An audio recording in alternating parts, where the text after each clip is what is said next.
இயேசு உங்க மேல ரொம்ப அன்பு அக்கறையா இருக்கிறாரு. பிறகு நீங்க சந்தோஷமா தானே இருக்கணும். பிரச்சனைகள், தேவைகள், நெருக்கங்கள் இருக்கலாம். வாழ்க்கைன்னா அதெல்லாம் இருக்கதான் செய்யும்.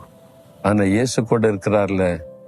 ஆனா நம்பிக்கை யாரு மேல வச்சிருக்கிறோமோ அதை வச்சுதான் ஆசீர்வாதம். உங்க நம்பிக்கை யாரு மேல? சிலருக்கு தங்களுடைய சொந்த பலத்தின் மேல நம்பிக்கை, சிலருக்கு தங்களுடைய திறமை மேல நம்பிக்கை, சிலருக்கு தங்களுடைய படிப்பு பட்டணத்தின் மேல நம்பிக்கை, சிலருக்கு தங்க சொந்தக்காரங்க, உறவுகள், பதவியில் இருக்கிறவங்க அவங்க மேல நம்பிக்கை. உங்க நம்பிக்கை யார் மேல? பாக்கியவான் என்றால் ஆசீர்வதிக்கப்பட்டவன். யார் தெரியுமா? கர்த்தர் மேல் நம்பிக்கை வைத்து கர்த்தரையே தன் நம்பிக்கையாய் கொண்டிருக்கிற மனுஷன். என்ன நம்பிக்கையா உனக்கு இருக்குன்னு கேட்டா, கர்த்தர் தான் என் நம்பிக்கை அப்படின்னு சொல்லணும்.